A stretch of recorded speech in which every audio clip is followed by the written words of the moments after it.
অন্তিমটো বছৰ আৰু 20 দিন প্ৰচাৰ কৰি আছে আপোনালোকক যিমান বৰষুণৰ প্ৰকৃতি বাধা নেওচিও কিন্তু বহু সংখ্যক আপোনালোকৰ ওলাই আহিছে কি ক'ব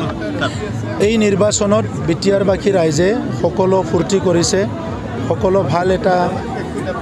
পৰিৱেশত সবে নিৰ্বাচন প্ৰচাৰ চলাইছে গতিকে এনেকুৱা এটা পৰিৱেশ আমি আৰু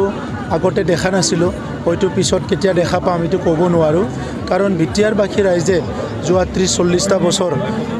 এটা চাপৰ ওপৰত তলত থাকি প্ৰেছাৰত থাকি কাম কৰিব লগা হৈছিলে ইয়াত হত্যা হিংসা বিভিন্ন পৰিৱেশ এই কাৰণে কোনো ওপেন মাইণ্ড লৈ পেলাই মুকলি মনেৰে কাম কৰিব পৰা নাছিল কিন্তু এইটো নিৰ্বাচনত ইমান ওপেন ইমান হাঁহি ফূৰ্তি তামচা নাচ গান সঁচাকৈ আজি এনেকুৱা অনুভৱ হৈছে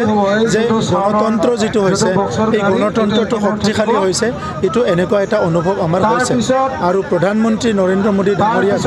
বিটিয়াৰবাসীয়ে ধন্যবাদ দিব ওলাই আহিছে মুখ্যমন্ত্ৰী ডাঙৰীয়াক ধন্যবাদ দিবলৈ ওলাই আহিছে গতিকে এই পৰিৱেশটো আমাৰ বিটিয়াৰ অঞ্চলত ডাঙৰ এটা সলনি আনিব আৰু এই পৰিৱৰ্তনে আমাৰ মাজত সমন্বয় শান্তি সম্প্ৰীতি আৰু প্ৰগতিৰ কাৰণে নতুন এটা ধাৰা আৰম্ভ হ'ব স্যাৰ এমাহ জোৰা আপোনালোকে প্ৰচাৰ চলালে কিমান দূৰ আশাবাদী কিমান ভোটত আপোনালোকে নাই আশাবাদী বুলি কথাই নাই খালি ৰিজাল্টটো ওলাই আছে আমি কাম কৰি আছিলোঁ যে মাৰ্জিনটো অলপ বাঢ়িব লাগে কাৰণ বিজেপি UPPL দুইটা আমি ষ্ট্ৰং দল হিচাপে ইয়াত কাম কৰি আছোঁ গতিকে আজিৰ তাৰিখত মই ক'ব বিচাৰোঁ 3 লাখতকৈ অধিক ভোটৰ ব্যৱধানত আমাৰ কেণ্ডিডেট জয় হ'ব আজি অন্তিমটো বছৰ আৰু অন্তিমটো বছৰত আপুনি ভাগ লৈ আছে ইমান মানুহ আমি ইতিমধ্যে যিমানখিনি আমি কাম কৰিছোঁ ৰিজাল্ট আমি পাইছোঁ খালি ডিক্লেয়াৰ বাকী তেনে ক্ষেত্ৰত মই ভাবোঁ যে বিজনী সমষ্টিত মিনিমাম 50,000 লিড ল'ব আমাৰ কেণ্ডিডেটগৰাকী আৰু অভাৰঅল 2 পৰা 2.5 লাখ ভোটত লিড লৈ আমাৰ কেণ্ডিডেটগৰাকীয়ে দিল্লীলৈ যাব সেয়ে আমি আশা কৰিছোঁ আৰু ৰাইজৰ সঁহাৰি আপোনালোকে চাইছে বৰষুণৰ বতৰ ইমান বৰষুণ পৰিছে যিকিও ৰাইজে আমাৰ প্ৰাৰ্থীগৰাকীৰ লগত আছে আৰু আমি সদায় ৰাইজৰ হকে কাম কৰাৰ কাৰণে প্ৰতিজন আমাৰ প্ৰতিনিধিসকলে প্ৰতিজ্ঞাবদ্ধ তেনে ক্ষেত্ৰত আমাৰ নৰেন্দ্ৰ মোদী ডাঙৰীয়াৰ কাম কাজ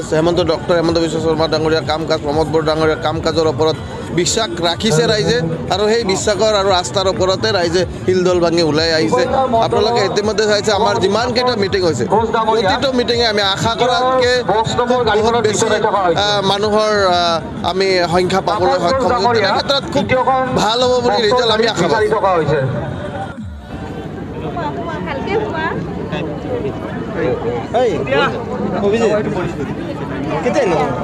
আজি ফাইনেল আপোনালোকে প্ৰচাৰ চলালে গতিকে 14খন আখৰেৰে সমীকৰণ নিশ্চয় সভাপতি হিচাপে আপোনাৰ ওচৰত থাকিব গতিকে কিমান আপোনালোকে আশা কৰিছে আজি তৃতীয় পৰ্যায়ৰ নিৰ্বাচনৰ আৰু কিছু মুহূৰ্তৰ পিছতে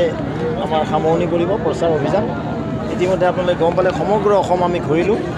প্ৰথম যিটো ফাৰ্ষ্ট ফেজ বুলি কৈছিলে আৰু ছেকেণ্ড ফেজ এতিয়া থাৰ্ড ফেজতো সুন্দৰ ফলাফল ভাৰতীয় জনতা পাৰ্টী আমাৰ মিত্ৰগোষ্ঠী পাবলৈ সক্ষম হ'লোঁ আমি আজি শেষৰ এইখন সভাত অনুষ্ঠিত হ'ল য'ত বিজনী সমষ্টিত আমাৰ বিধায়ক ডাঙৰীয়া আছে য'ত প্ৰমোদ বড়ো ডাঙৰীয়া আছে BDC চিফ আমাৰ কেন্দ্ৰীয় মন্ত্ৰী ৰামেশ্বৰ তেলী ডাঙৰীয়া প্ৰমুখ্যে আমাৰ বিধায়ক ৰামকৃষ্ণ ঘোষ ডাঙৰীয়া এই অঞ্চলৰ MCLA সকলৰ উপস্থিতি এখন সুন্দৰ সভা সুন্দৰ ৰোড শ্ব' এখন হৈ গ'ল আৰু আমাৰ আশা আছে 1 নং কোকৰাঝাৰ ST সমষ্টিত আমাৰ মিত্ৰগোষ্ঠী 1 নম্বৰ পজিশ্যন পাব অভাৰঅলটো কি দেখিছে অভাৰঅল খুবেই ভাল 14খনৰ আসনতে আমি 13খন নিশ্চিত আমাৰ বিজয় 14 নম্বৰ আসনখন ক'বলৈ গৈছোঁ ধুবুৰী আসনখনত আমাৰ এক যুঁজ হ'ব কিন্তু অৱশেষত আমাৰ জেৰুল জাভেদ ইছলাম ডাঙৰীয়া নিৰ্বাচিত হ'বলৈ সক্ষম হ'ব দেখিবলৈ পোৱা গৈছে আপোনালোকে ভোটৰ পাৰ্চেণ্টেজ বৃদ্ধিলৈকে লক্ষ্য কৰিছে তেনে সময়তে বিভিন্ন সমষ্টিৰ পৰা আমাৰ তাত ভোট ৰেকৰ্ডিঙো আহিছে যে যিসকল বিধায়ক আছে বিধায়কৰ প্ৰাংগণৰ ৰাজনীতি বিজেপিৰ আৰম্ভ হৈছে এইবিলাক নচলে মোদীজীৰ আগত মোদীজীক প্ৰধানমন্ত্ৰী বনোৱাৰ কাৰণে সকলো ওলাই পৰিছে তাত চিপৰাং আৰু কোদাল এইবিলাক কথা নাহে দলীয় কৰ্মীয়ে যিটো কাম কৰে দলীয় কৰ্মীয়ে মই সকলোকে আহ্বান জনাইছোঁ তৃতীয় পৰ্যায়ৰ যিটো 7 তাৰিখে নিৰ্বাচন অনুষ্ঠিত হ'ব তৃতীয় পৰ্যায়ৰ নিৰ্বাচন সকলোৱে শিলদল ভাঙি ওলাই আহি সমগ্ৰ ভাৰতবৰ্ষত যিটো মদীময় পৰিৱেশ অসমত যিটো মদীময় পৰিৱেশ নিশ্চিতভাৱে যি 4টা লোকসভা নিৰ্বাচন হ'বলৈ গৈ আছে কোকৰাঝাৰ বৰপেটা ধুবুৰী আৰু গুৱাহাটী এই আটাইকেইটাতে সুন্দৰ পৰিৱেশত আমাৰ এই নিৰ্বাচন সমাপন হ'ব আৰু আমাৰ প্ৰাৰ্থীসকল বিজয় নিশ্চিত হ'ব বিজেপিয়ে এবাৰ মুকলিকৈ মাইনৰিটি ভোট বিচাৰিছে আৰু মুখ্যমন্ত্ৰীক 100% মাইনৰিটি কনষ্টিটিউট কথা কৈছোঁ যে মাইনৰিটি মেজৰিটি নহয় মোদী ডাঙৰীয়ে যোৱা 10 বছৰে ভাৰতবৰ্ষৰ জনতাক সেৱা দিছে ভাৰতবৰ্ষৰ জনতা হিচাপে হিন্দুস্তানৰ জনতা হিচাপে আজি সকলো মোদীজীৰ ওচৰত থিয় হৈছে মোদীজীক সকলোৱে ছাপোৰ্ট কৰিছে সংখ্যালঘু সংখ্যাগুৰু কোৱা নাই তেওঁ কৈছে যে সবকা সাথ সবকা বিকাশ সবকা বিশ্বাস সবকা প্ৰয়াস যে ভাৰতবৰ্ষৰ সকলো জাতি জনগোষ্ঠীক সকলো সম্প্ৰদায়ক সমাহিত কৰি 4টা সম্প্ৰদায়লৈ তেওঁ ৰাজনীতি কৰিছে সেই 4টা আছিলে যুৱক যুৱতী পৰম শ্ৰদ্ধাৰ মাতৃ সমাজ পৰম শ্ৰদ্ধাৰ কৃষকসকল আৰু গৰীব কল্যাণ এই 4টাহে তেখেতৰ কাৰণে সম্প্ৰদায় বহুতে কয় সংখ্যালঘু সংখ্যাগুৰু জৈন খ্ৰীষ্টান বুদ্ধিষ্ট এইবিলাক নহয় তেতিয়া 4টা সম্প্ৰদায়ক লৈ যোৱা 10 বছৰ যি ইনক্লুচিভ ডেভেলপমেণ্ট কৰিছে নিশ্চিতভাৱে আজি সকলো সম্প্ৰদায়ৰ সন্মানৰ ব্যক্তিসকল মোদীজীৰ কাষত থিয় হৈছে আৰু মোদীজীৰ সপক্ষে ভোটদান কৰিছে মুখ্যমন্ত্ৰীয়ে মুঠ 104খন নিৰ্বাচনী ৰেলীত তেওঁ অংশগ্ৰহণ কৰিছে ইমানখিনি মানে কনফিডেণ্ট বা এনাৰ্জি এগৰাকী মুখ্যমন্ত্ৰীক কেনেকৈ মুখ্যমন্ত্ৰী ডাঙৰীয়ে যৎপৰ নাছিল চেষ্টা চলাই যথেষ্ট কষ্ট কৰিছে তেওঁ এটাই সপোন ৰাজ্যখনক কিদৰে এখন শক্তিশালী ৰাজ্য হিচাপে পৰিণত কৰিব পাৰি সেই নিমিত্তে তেখেতে দিনাই নিশাই কাম কৰে আৰু নিৰ্বাচনটো তেখেতে দিনাই নিশাই প্ৰচাৰ অভিযান তুংগত ৰাখি আমাৰ প্ৰাৰ্থীসকলক সকাহ দিছে প্ৰাৰ্থীসকলক আগবঢ়াই নিছে পাৰ্টীৰ কাম কাজ আগবঢ়াই নিছে মই তেখেতক ধন্যবাদ জ্ঞাপন কৰিছোঁ মিয়াৰ ভোট মুকলিকৈ খুজিছে কিন্তু আপোনাকো